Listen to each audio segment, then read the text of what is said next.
നമ്മുടെ ദൈനംദിന ജീവിതയാത്രയിൽ ക്രിസ്തുവിന് കൂടെ ആയിരിക്കുമ്പോഴും ക്രിസ്തുവിനെ തിരിച്ചറിയുവാനും അവനെ മനസ്സിലാക്കുവാനും നമുക്ക് സാധിക്കുന്നുണ്ടോ?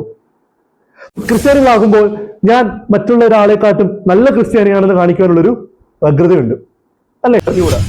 എന്നാലും വെറുതെ മറ്റുള്ളവരെ കാണിക്കുവാൻ വേണ്ടി നമ്മുടെ വിശ്വാസ ജീവിതം ഒരു പ്രകടനമായി തീരുമ്പോൾ ദൈവം ഈ പത്രോസിന്റെ ജീവിതത്തിലൂടെ നമ്മളെ ഓർമ്മിപ്പിക്കുകയാണ്, നീ നിന്നിൽ ആശ്രയിക്കുന്നതിനേക്കാൾ, നീ എന്തോ ചെയ്തു എന്ന് കാണിക്കുന്നതിനേക്കാൾ കൂടുതലായി ദൈവത്തിൽ ആശ്രയിച്ചുകൊണ്ട്, ദൈവത്തിൽ അടിയുറച്ചുകൊണ്ട് മുൻപോട്ട് പോകുമ്പോൾ നിനക്ക് ഒരു നല്ല മനുഷ്യനായി തീരുവാൻ, ഒരു നല്ല ശിഷ്യനായി തീരുവാൻ സാധിക്കും. പ്രിയ ദൈവത്തിന് സ്തുതി. ഇന്ന് നമുക്ക് ഒരുമിച്ച് ഈ പ്രിയ ഭവനത്തിൽ വന്ന് ദൈവത്തെ സ്തുതിപ്പാൻ, ദൈവത്തെ മഹത്വപ്പെടുത്തുവാൻ കർത്താവ് നല്ല അവസരത്തിനായിട്ട് ദൈവത്തിന് സ്തോത്രം അർപ്പിക്കുന്നു. ഇന്ന് നമ്മുടെ വചനം ഘോഷിക്കുന്നത് ജോയലാണ്. ജോയലിനെ അതിനായിട്ട് ക്ഷണിക്കുന്നു. ശ്രീ കഥാൽപ്രിയരെ, ഇന്ന് നിങ്ങളോടുകൂടെ ആയിരിക്കുവാൻ, നിങ്ങളോടുകൂടി വചനമായിട്ട് നിൽക്കുവാൻ സാധിച്ചത് ഞാൻ ദൈവത്തെ സ്തുതിക്കുന്നു, സ്തോത്രം ചെയ്യുന്നു.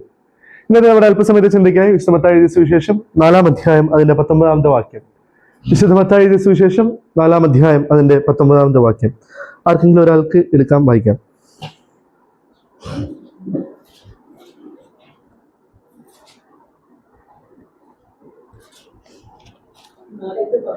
അതെ. എന്റെ പിന്നാലെ വരുവീൻ, ഞാൻ നിങ്ങളെ മനുഷ്യരെ പിടിക്കുന്നവരാക്കും. ഈ വേദപുസ്തക പശ്ചാത്തലം എവിടെയാണ് സംഭവിക്കുന്നതെന്ന് അറിയോ? ഈ വേദപുസ്തകം ഇത് എവിടെയാണ്, എന്ത് പറയുമ്പോഴാണ് സംഭവിക്കുന്നത്? ക്രിസ്തുവിന്റെ ശിഷ്യരെ തിരഞ്ഞെടുക്കുന്ന പ്രക്രിയയിൽ നടക്കുന്ന കാര്യങ്ങളെ പറ്റി പറയുമ്പോഴാണ് ഈ വേദപുസ്തക വായന നടക്കുന്നത്. നമുക്ക് കണ്ണുകളെ അടയ്ക്കാം, പ്രാർത്ഥിക്കാം. ശിഷ്യത്വത്തിലേക്ക് ഞങ്ങളെ ക്ഷണിച്ച കർത്താവേ, നിന്റെ ശിഷ്യരായി ലോകമെന്നും മുൻപോട്ട് പോകുവാൻ ഞങ്ങളെ ഇടയാക്കണമേ. കർത്താവേ, നിന്റെ ശിഷ്യത്വത്തിന് അടിസ്ഥാനമായി നിന്റെ വചനം ഞങ്ങൾ ധ്യാനിക്കുമ്പോൾ അടിയന്റെ വായിലെ വാക്കുകളോടും നിന്റെ സമൂഹത്തിന്റെ ധ്യാനത്തോടും കൂടെ നിന്റെ കൃപയും സാന്നിധ്യം ഉണ്ടായിരിക്കണമേ. എല്ലാം ത്രിയേകതിരുനാമത്തിൽ തന്നെ ആമേൻ. ഈ വേദഭാഗം എവിടെയാണെന്നാണ് പറഞ്ഞത്? കർത്താവ് ശിഷ്യരെ തിരഞ്ഞെടുക്കുന്ന പ്രക്രിയ. ക്രിസ്തീയ ദൗത്യത്തിന്റെ അല്ലെങ്കിൽ ക്രിസ്തീയ ജീവിതത്തിന്റെ ഏറ്റവും പ്രാധാന്യം അർഹിക്കുന്ന അല്ലെങ്കിൽ ഏറ്റവും ഇമ്പോർട്ടൻ്റ് ആയിട്ടുള്ള കാര്യം ശിഷ്യത്വമാണ്. നമ്മൾ ഒരു ക്ലബിൽ മെമ്പർഷിപ്പ് എടുക്കണം എന്നുണ്ടെങ്കിൽ, ഇപ്പോൾ റോട്ടറി ക്ലബിൽ മെമ്പർഷിപ്പ് എടുത്താൽ നമ്മുടെ പേരിന്റെ കൂടെ റോട്ടറി എന്ന് കിട്ടും. ഇല്ലെങ്കിൽ ഞാനിപ്പോൾ ഒരു IAS ഓഫീസർ ആയാൽ എൻ്റെ പേരിന്റെ കൂടെ ജോയൽ ചെറിയൻ വർഗീസ് IAS. നമ്മുടെ എല്ലാം ഒരു ഐഡന്റിറ്റിയുടെ ഭാഗമാണ്, അല്ലെങ്കിൽ ഒരു ഡ്യൂട്ടിയുടെ ഭാഗമാണ്. നമ്മൾ ഏതൊരു കാര്യത്തിലുണ്ടോ അതിന്റെ ഭാഗമായിട്ട് നിൽക്കുക.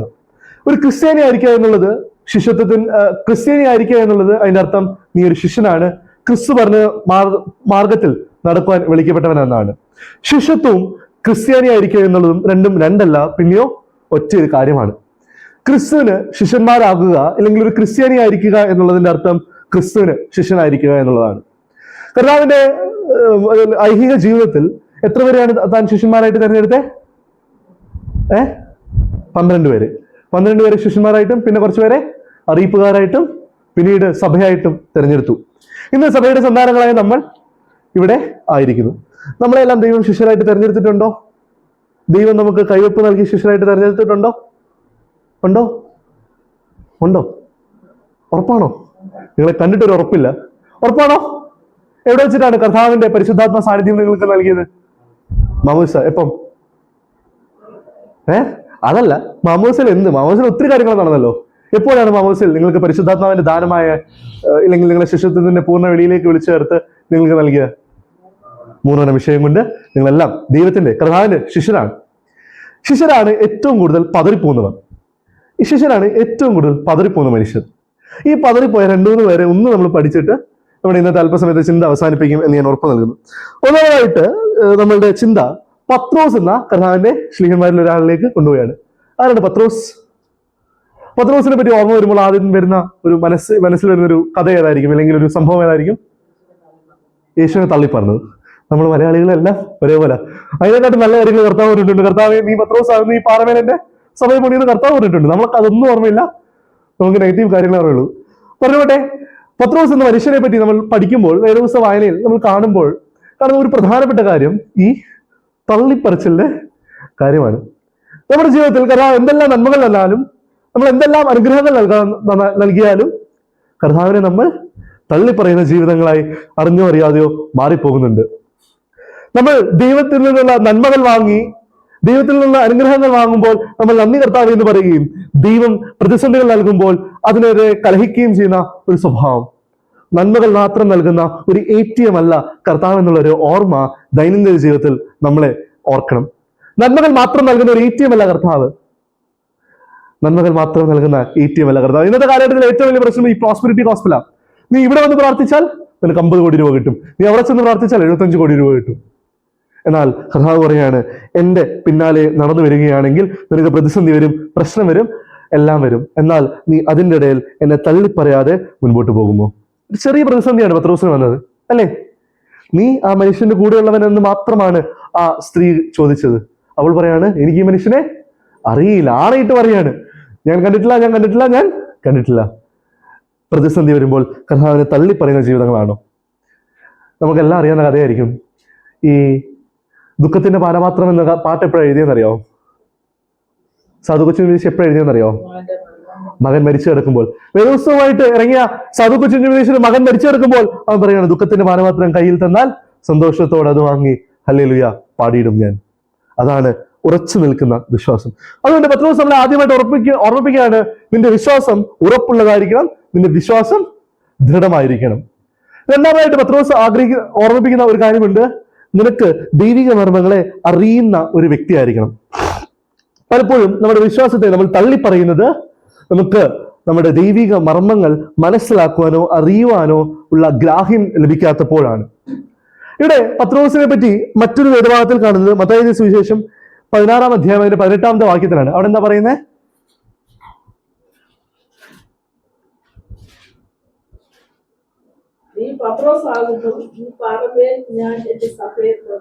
അതിന്റെ 17-ാം അതിന് മുമ്പുള്ള വാക്യങ്ങളോട് വായിക്കാം. 16, 17 വായിക്കാം. 15 മുതൽ വായിച്ചു.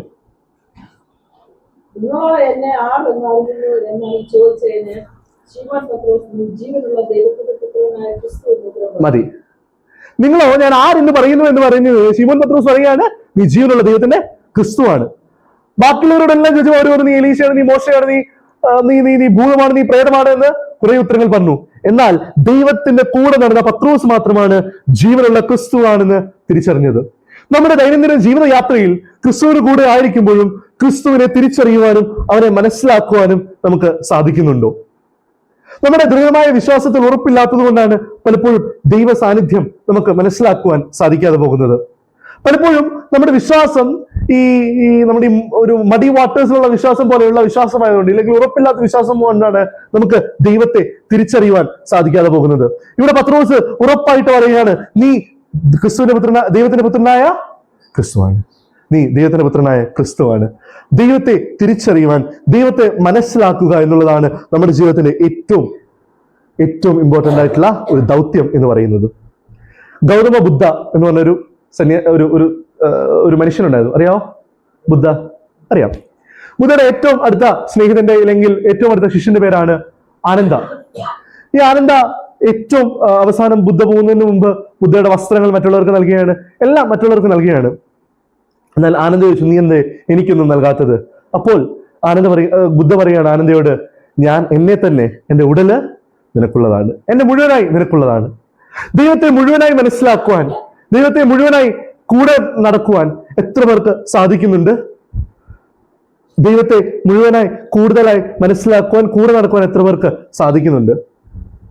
ആ ട്രാൻസ്ഫോർമേഷൻ എന്ന് പറയുന്നത്, ഇല്ലെങ്കിൽ ദൈവം എപ്പോഴും നമ്മുടെ കൂടെ ഉണ്ടായിരിക്കുക എന്ന് പറയുന്നത് അത്ര എളുപ്പമുള്ളൊരു കാര്യമല്ല. നമ്മുടെ ദൈനംദിന ജീവിതത്തിന്റെ നമ്മുടെ സംഭാഷണങ്ങളിൽ ദൈവം വന്നാൽ അത് ദൈവത്തിന് ഇരിക്കാൻ പറ്റുന്ന സംഭാഷണങ്ങളാണോ?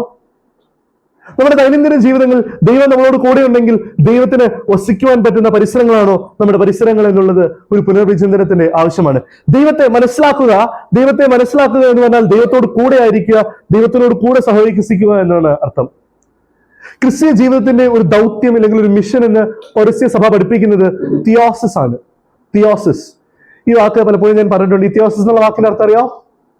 ദൈവീകരണം, അല്ലെങ്കിൽ വിശുദ്ധീകരണം, ഒരു ദൈവീകരണം എന്ന് നമുക്ക് പറയാം. ടു ബിക്കം ലൈക്ക് ഗോഡ്, ദൈവത്തിലേക്കുള്ള ഒരു യാത്രയാണ്. നമ്മളുടെ ഈ ജീവിത യാത്രയിൽ, ദൈവത്തെ മനസ്സിലാക്കുന്ന ഈ യാത്രയിൽ എത്രമാത്രം ദൈവത്തോട് അടുക്കുവാൻ നമുക്ക് സാധിക്കുന്നുണ്ട്. പത്രോസ് ദൈവത്തെ മനസ്സിലാക്കി, എന്നാൽ അവന്റെ വിശ്വാസം സ്ഥിരതയുള്ളതല്ലാത്തതുകൊണ്ട് അവനെ തള്ളിപ്പറഞ്ഞു. അപ്പൊ ഞാൻ ആദ്യം പറയാൻ, നമ്മുടെ വിശ്വാസം സ്ഥിരതയുള്ളതാണോ? 2, ദൈവത്തെ എത്രമാത്രം നാം അറിയുന്നു. മൂന്നാമതായിട്ടൊരു കാര്യം, ഈ പത്രോസ് ഈ ദൈവത്തെ രാത്രിയിൽ കണ്ടുപിടിച്ചപ്പം, ദൈവത്തെ രാത്രിയിൽ പട്ടാളംകാർ അറസ്റ്റ് ചെയ്തപ്പോൾ പത്രോസ് എന്താ ചെയ്തേ? യോഹന്നാൻ എഴുതിയ സുവിശേഷത്തിൽ കൃത്യമായിട്ട് രേഖപ്പെടുത്തിയിട്ടുണ്ട്. എന്താ ചെയ്തേ? ഓടി രക്ഷപ്പെട്ടു? അതല്ല, വാളെടുത്തിട്ട് എന്താ കാത് അറുത്തു. നമ്മളെല്ലാം ചിലപ്പോഴെല്ലാം നമ്മുടെ വിശ്വാസം നമ്മുടെ ദൈവത്തിലുള്ള വിശ്വാസത്തെക്കാൾ ഉപരിയായിട്ട് നമ്മുടെ ഇമോഷണൽസിൽ അല്ലെങ്കിൽ നമ്മളിൽ തന്നെ ആശ്രയിച്ചുള്ളൊരു വിശ്വാസമാണ് ഉള്ളത്. ഇവിടെ പത്രോസിന് അറിയാം, ദൈവം അവിടെ കുറച്ച് ഒരു 5 മിനിറ്റ് മുമ്പ് ഈ ലോകത്തെ രക്ഷിക്കുവാൻ വേണ്ടി വിശുദ്ധ കുർബാന സ്ഥാപിച്ചുകൊണ്ട് അവൻ പറയാണ്, നിങ്ങൾക്ക് വേണ്ടി, നിങ്ങളുടെ നിത്യജീവന് വേണ്ടി ഈ അപ്പം ഞാൻ മുറിക്കുന്നു, എന്റെ രക്തമായ ഈ രക്തം ഞാൻ നിങ്ങൾക്ക് നൽകുന്നു. ഇതെല്ലാം പറഞ്ഞു കഴിഞ്ഞാൽ പുറത്തോട്ടിറങ്ങിയപ്പോൾ പത്രോസ് എന്താണ് ചെയ്യുന്നത്? കാത് വെട്ടിക്കളയാണ്. നമ്മുടെ വിശ്വാസ ജീവിതത്തിൽ നമുക്ക് ചിലപ്പോഴെല്ലാം ഒരു എടുത്തുചാട്ടം കൂടുതലാണ്. ഇല്ലെങ്കിൽ നമ്മൾ ദൈവത്തിൽ ആശ്രയിക്കുന്നതിനേക്കാൾ ഉപരി നമ്മളിൽ തന്നെയോ നമ്മളുടെ ഇമോഷണൽസിലോ ആശ്രയിക്കുന്ന ഒരു വ്യഗ്രതയാണ് നമുക്ക് പലപ്പോഴും കാണുവാൻ സാധിക്കുന്നത്. ഇവിടെ പത്രോസിന്റെ ജീവിതം നമ്മളെ ഓർമ്മിപ്പിക്കുന്നത്, നമ്മൾ ദൈവത്തിൽ ആശ്രയിക്കുക, ദൈവത്തിന്റെ പ്ലാനിലും പദ്ധതിയിലും ഉറച്ച് വിശ്വസിക്കുക. ദൈവത്തിന്റെ പ്ലാനും പദ്ധതിയിലും ഉറച്ച് വിശ്വസിക്കുക. നമ്മളെ തന്നെ ദൈവത്തിന്റെ സന്നിധിയിലേക്ക് സമർപ്പിച്ചുകൊണ്ട്, നാഥ നീ എന്നെ നടത്തണമേ എന്ന് പറഞ്ഞ് ദൈവത്തിന്റെ സന്നിധിയിലേക്ക് സമർപ്പിച്ചാൽ ഈ വ്യഗ്രത നമുക്ക് കുറയ്ക്കുവാൻ സാധിക്കും. ഇതിന് മറ്റൊരു മാനവും കൂടി ഉണ്ട്. മറ്റെല്ലാവരും പേടിച്ച് ഭയന്ന് നിന്നപ്പോൾ ഞാൻ ധൈര്യശാലിയാണെന്ന് കാണിക്കുവാൻ വേണ്ടി പത്രോസ് ഇറങ്ങി ചാടുകയാണ്. പലപ്പോഴും നമ്മുടെ ജീവിതത്തിൽ ക്രിസ്ത്യാനികളാകുമ്പോൾ ഞാൻ മറ്റുള്ള ഒരാളെക്കാട്ടും നല്ല ക്രിസ്ത്യാനിയാണെന്ന് കാണിക്കുവാനുള്ളൊരു വ്യഗ്രതയുണ്ട്, അല്ലേ? ഞാൻ ഇവിടെ കവിയൂരുള്ളതല്ല, ഞാൻ വേറൊരിടത്ത് നടന്ന സംഭവമാണ്. ഈ ഒരു ഉറക്ക 2 സ്തോത്രം പറഞ്ഞില്ലെങ്കിൽ ചിലപ്പോൾ മോശമാണ്, ഞാനൊരു നല്ല ക്രിസ്ത്യാനിയല്ലെന്ന് വിശ്വസിക്കുന്ന പല സ്ഥലങ്ങളുണ്ട്. സ്തോത്രം പറയുന്നത് മോശമല്ല, എന്നാൽ മറ്റൊരാളെ കേൾപ്പിക്കുവാൻ വേണ്ടി നമ്മൾ പറയുന്ന ഓരോ കാര്യങ്ങളും, മറ്റൊരാളെ കാണിക്കുവാൻ വേണ്ടി ചെയ്യുന്ന ഓരോ കാര്യങ്ങളും ദൈവത്തിന് പ്രസാദമുള്ളതല്ല കേട്ടോ. നമ്മുടെ പ്രാർത്ഥനകൾ നൈർമല്യവും നിഷ്കളങ്കവുമായിരിക്കണം. നമ്മളുടെ പ്രവർത്തനങ്ങൾ നൈർമല്യവും നിഷ്കളങ്കവുമായിരിക്കണം. ഞാൻ ഒരിടത്ത് പ്രാർത്ഥിക്കുകയാണ്, നാഥ നിന്റെ ഈ മകനെ നിന്റെ തിരുസന്നിധിയിലേക്ക് ചേർത്തല്ലോ. അവിടെ ഒരാളുണ്ട്, വെറുതെ സ്തോത്രം ഇങ്ങനെ പറയും. ആള് പറഞ്ഞു, നാഥ നിന്റെ മകനെ ഈ നിന്റെ സന്നിധിയിലേക്ക് ചേർത്തല്ലോ, സ്തോത്രം. ആള് മരിച്ചതിനാണോ സ്തോത്രം പറഞ്ഞേ, അത് കർത്താവിന്റെ സന്നിധിയിൽ ചേർക്കപ്പെട്ടതിനാണോ സ്തോത്രം പറഞ്ഞതെന്ന് എനിക്ക് അറിഞ്ഞുകൂടാ. എന്നാലും വെറുതെ മറ്റുള്ളവരെ കാണിക്കുവാൻ വേണ്ടി നമ്മുടെ വിശ്വാസ ജീവിതം ഒരു പ്രകടനമായി തീരുമ്പോൾ ദൈവം ഈ പത്രോസിന്റെ ജീവിതത്തിലൂടെ നമ്മളെ ഓർമ്മിപ്പിക്കുകയാണ്, നീ നിന്നിൽ ആശ്രയിക്കുന്നതിനേക്കാൾ, നീ എന്തോ ചെയ്തു എന്ന് കാണിക്കുന്നതിനേക്കാൾ കൂടുതലായി ദൈവത്തിൽ ആശ്രയിച്ചുകൊണ്ട്, ദൈവത്തിൽ അടിയുറച്ചുകൊണ്ട് മുൻപോട്ട് പോകുമ്പോൾ നിനക്ക് ഒരു നല്ല മനുഷ്യനായി തീരുവാൻ, ഒരു നല്ല ശിഷ്യനായി തീരുവാൻ സാധിക്കും. ഇതിന് 4ാമത്തെ ഒരു മാനവും കൂടെ ഉണ്ട്. പിന്നെ പത്രോസിനെ എപ്പോഴാണ് നമ്മൾ കാണുന്നത്? എപ്പോഴാണ് കാണുന്നത്? തള്ളി പറഞ്ഞു കഴിഞ്ഞിട്ട്. പിന്നെ അവസാനം കർത്താവിന്റെ ഉദ്ധാനത്തിന് ശേഷം ഒരിക്കൽ കൂടെ കാണുന്നുണ്ട്. അതല്ല, യേശു നിന്നോട് ചോദിക്കുന്നുണ്ട്, നീ ഇവയിലധികമായി എന്നെ സ്നേഹിക്കുന്നു, ഇവയിലധികമായി എന്നെ സ്നേഹിക്കുന്നു, ഇവയിലധികമായി എന്നെ സ്നേഹിക്കുന്നു. എത്ര തവണ ചോദിക്കുന്നുണ്ട്? 3 തവണ. 3 തവണ തള്ളിപ്പറഞ്ഞ പത്രോസിനെ കൊണ്ട് 3 തവണ സ്നേഹമുണ്ട് നാഥ നീ സർവ്വം അറിയുന്നല്ലോ എന്ന് പറയിപ്പിച്ച കർത്താവ്. ഒരു റീകൺസിലിയേഷന്റെ ഒരു പ്രോസസ്സ് നമ്മുടെ എല്ലാം ജീവിതത്തിൽ ഉണ്ടാകണം. തെറ്റ് പറ്റുന്നത് അത്ര കുഴപ്പമുള്ള കാര്യമല്ല, എന്നാൽ തെറ്റിൽ തന്നെ ജീവിക്കുന്നത് കുഴപ്പമുള്ള കാര്യമാണ്.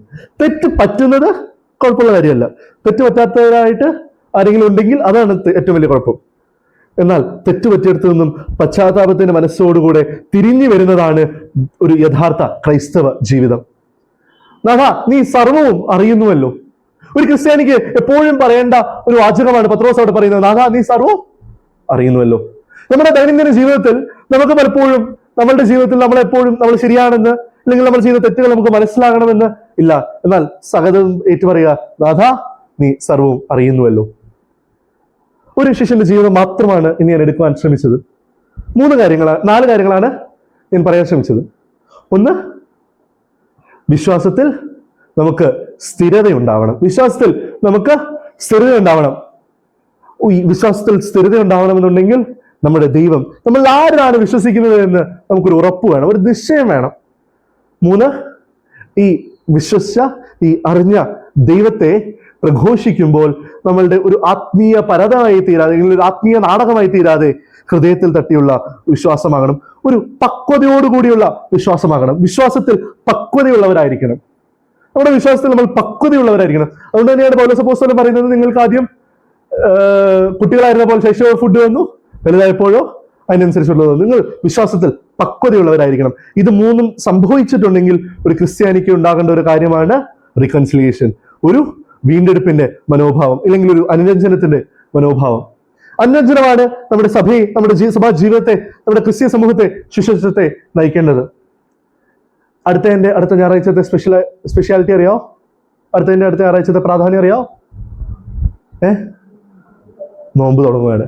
നോമ്പ് തുടങ്ങുന്ന ആദ്യത്തെ തിങ്കളാഴ്ചയുടെ ദിവസത്തിന്റെ പ്രാധാന്യം പേരറിയോ? ശുഭക്കോനോ എന്നുള്ളതാണ്. ശുഭക്കോനോ എന്നുള്ള ഈ തിങ്കളാഴ്ച എന്ന് പറയുന്നത് അനുരഞ്ജനത്തിന്റെ ദിവസമാണ്. സഭയും പട്ടക്കാരനും സഭ മുഴുവനും അങ്ങോട്ടും ഇങ്ങോട്ടും അനുരഞ്ജനപ്പെടുന്ന, മാപ്പ് പറയുന്ന ഒരു വലിയ ശുശ്രൂഷയാണ് ശുഭക്കോനോയുടെ ശുശ്രൂഷ. അനുരഞ്ജനമാണ് ക്രിസ്തീയ ശുശ്രൂഷത്തിന്റെ തുടക്കം. ഞാൻ തെറ്റുപറ്റിപ്പോയിട്ടുണ്ട് നാഥ, ഞാൻ നിന്നോട് പാപം ചെയ്തിട്ടുണ്ട്. സഹോദരനോട് പറയാ, ഞാൻ നിന്നോട് തെറ്റ് ചെയ്തിട്ടുണ്ട്. ഞാൻ അറിഞ്ഞോ അറിയാതെയോ, രണ്ടു തരത്തിലുള്ള, ഞാൻ അറിഞ്ഞോ അറിയാതെയോ, ഞാൻ നോക്കിലോ വാക്കിലോ പ്രവൃത്തിയിലോ മാത്രമല്ല, ചെയ്തതോ ചെയ്യാത്തതോ ആയ കാര്യങ്ങൾ, രണ്ടു തരത്തിലുള്ള പാപങ്ങളുണ്ട്. നമ്മൾ എപ്പോഴും വിചാരിക്കും നമ്മൾ ചെയ്ത കാര്യങ്ങൾ മാത്രമാണ് പാപങ്ങൾ. അല്ല, ചെയ്യാത്തതോ ആയ കാര്യങ്ങൾ ഞാൻ നിന്നോട് ചെയ്തിട്ടുണ്ടെങ്കിൽ നിന്നോട് ഞാൻ ക്ഷമിക്കുന്നു. എന്നോട് ക്ഷമിക്കാനുമേ ഈ അനുരഞ്ജനത്തിലൂടെ മുമ്പോട്ട് പോകുമ്പോൾ ഒരു നല്ല ക്രിസ്തീയ ജീവിതം നയിക്കുവാൻ സാധിക്കും. വലിയ കാര്യങ്ങളൊന്നും ഞാൻ പറയാൻ ശ്രമിച്ചോ? നമുക്കെല്ലാം അറിയാവുന്ന, നമുക്കെല്ലാം വായിച്ചിട്ടുള്ള, ഒരിക്കലെങ്കിലും നമ്മൾ സൺഡേ സ്കൂളിലെങ്കിലും വായിച്ചിട്ടുള്ള ഒരു കഥകളാണ് എന്നോട് പറഞ്ഞതെല്ലാം, അല്ലേ? 4 കഥകളും സൺഡേ സ്കൂളിൽ വായിച്ചിട്ടുള്ളതല്ലേ? എന്നാൽ ഒരു ക്രിസ്തീയ ശുശ്രൂഷത്തിന് പ്രാധാന്യം അർഹിക്കുന്ന 4 കാര്യങ്ങളാണ്. ഒന്ന്, ദൈവത്തിൽ ദൃഢമായി വിശ്വസിക്കുക. നമ്മുടെ വിശ്വാസം ദൃഢമാണോ? നമ്മുടെ വിശ്വാസം ദൃഢതയുള്ളതാണെങ്കിൽ അത് എത്രമാത്രം ദൃഢതയുള്ളതാണ്? There should be periodic assessment of our faith. ഞാൻ ഇന്നലെ ക്രിസ്തുവിനെ മനസ്സിലാക്കിയതിൽ നിന്നും ഒരു പടിയെങ്കിലും മുൻപോട്ട് വരുവാൻ എനിക്ക് സാധിച്ചിട്ടുണ്ടോ? ഞാൻ ഇന്നലെ ക്രിസ്തുവിനെ മനസ്സിലാക്കിയതിൽ നിന്നും ഒരു പടിയെങ്കിലും മുൻപോട്ട് വരുവാൻ എനിക്ക് സാധിച്ചിട്ടുണ്ടോ? ഇന്ന് പള്ളിയിൽ പോലെ എത്ര പേരുണ്ട്? ഇതിന് കൈവയ്ക്കുന്നത് നന്നായി. ഇനി ഞാൻ ചോദിക്കാൻ പോകുന്ന ചോദ്യത്തിന് കൈവക്കരുത്. ഇന്ന് ക്രിസ്തു നിങ്ങളോട് സംസാരിച്ചിട്ടുണ്ടെങ്കിൽ അത് എത്ര പേരുണ്ട്? ഞാൻ ഇന്നലെ ക്രിസ്തുവിനെ മനസ്സിലാക്കിയതെന്നും ഒരു പടിയെങ്കിലും മുമ്പോട്ട് വന്നിട്ടുണ്ടെങ്കിൽ അതാണ് ക്രിസ്തീയ ശിഷ്യത്വം. അവിടെ ഉറപ്പുള്ള വിശ്വാസത്തിലാണ് ഞാൻ നിൽക്കുന്നുണ്ടെങ്കിൽ അതാണ് ക്രിസ്തീയ ശിഷ്യത്വം. അങ്ങനെയുണ്ടെങ്കിൽ വീണ്ടും പോയി നമുക്ക് കുളത്തിൽ ചാടാൻ തോന്നില്ല. നമുക്ക് ദൃഢതയുള്ള വിശ്വാസം ഉണ്ടാകണമെങ്കിൽ നമ്മൾ എപ്രകാരമുള്ള ജീവിതങ്ങളാണ് നയിക്കുന്നതെന്ന് ചോദന ചെയ്യണം. പത്രോസിന്റെ ജീവിതം നമുക്കൊരു വെല്ലുവിളിയാവട്ടെ. എന്തിനാ വെല്ലുവിളിയാവുന്നതെന്നറിയോ? ഇത്രയെല്ലാം നമ്മൾ കുറ്റം പറഞ്ഞു പത്രോസിന്. മലയാളിയായിട്ട് 2 കുറ്റം പറഞ്ഞില്ലെങ്കിൽ സമാധാനമാകത്തില്ല. ഇത്രയെല്ലാം കുറ്റം പറഞ്ഞാലും പത്രോസിന്റെ അന്ത്യം എങ്ങനെയായിരുന്നു? കറക്റ്റ്, കീഴ്മേൽ പറഞ്ഞ് പത്രോസ് ക്രൂശിക്കപ്പെട്ടു. It is a call. നിങ്ങൾക്കെല്ലാം ഉള്ളൊരു ക്ഷണമാണ്. ക്രിസ്തുവിനോടുകൂടെ ക്രൂശിക്കപ്പെടുവാൻ ഞാൻ അർഹനല്ല. എന്നെ കീഴ്മേൽ ക്രൂശിച്ചാലും ഞാൻ ക്രിസ്തുവിനോടൊപ്പം ക്രൂശിക്കപ്പെടുവാൻ അർഹനല്ല. ദൈവമേ, നീ മുറിക്കപ്പെട്ടതുപോലെ മുറിക്കപ്പെടുവാൻ പോലും എനിക്ക് യോഗ്യതയില്ല. എന്നാൽ എൻ്റെ ജീവിതത്തെ നിനക്കായി സമർപ്പിക്കുന്നു. നീ എന്നെ ക്രൂശിച്ച പോലെ ക്രൂശിക്കപ്പെടുവാൻ പോലും എനിക്ക് യോഗ്യതയില്ല. നീ മരിച്ച പോലെ മരിക്കാൻ പോലും എനിക്ക് യോഗ്യതയില്ല. എന്നാൽ ഹിയർ ഐ ആം. അതാ അടിയനിതാ, അടിയനെ അയക്കണമേ. അടിയനിതാ, അടിയനെ എടുത്ത് ഉപയോഗിക്കണമേ. അടിയനിതാ, അടിയനെ പ്രയോജനപ്പെടുത്തണമേ. ഇതാകട്ടെ നമ്മുടെ വലിയ പ്രാർത്ഥന. അവൻ അവസാനത്തെ വാക്ക് പറഞ്ഞത്, ദിവസത്തിൽ അവസാനമായിട്ട് പത്രോസ് പറഞ്ഞതായിട്ട് കാണുന്നത്, നീ സർവ്വതും അറിയുന്നു. അതാ, നീ സർവ്വതും അറിയുന്നു, അടിയനിതാ. ഈ വചനങ്ങളാൽ നീ നമ്മളെ അനുഗ്രഹിക്കട്ടെ. ദൈവത്തിന്റെ കൃപയും അനുഗ്രഹങ്ങളും ആശീർവാദവും പ്രിയരെ നാം എല്ലാവരോടും ഓർത്ത് പ്രാർത്ഥിച്ച എല്ലാ കാര്യങ്ങളോടും, വിശേഷ കണിയാമ്പാറ ഗ്രൂപ്പിനോടും ഈ ഭവനത്തോടും ഇതിൽ പാർക്കുന്നവരോടും കുടുംബത്തോടും കൂടെ ദൈവാനുഗ്രഹിക്കുക, ആസ്വദിക്കുകയും ചെയ്യുമാറാകട്ടെ.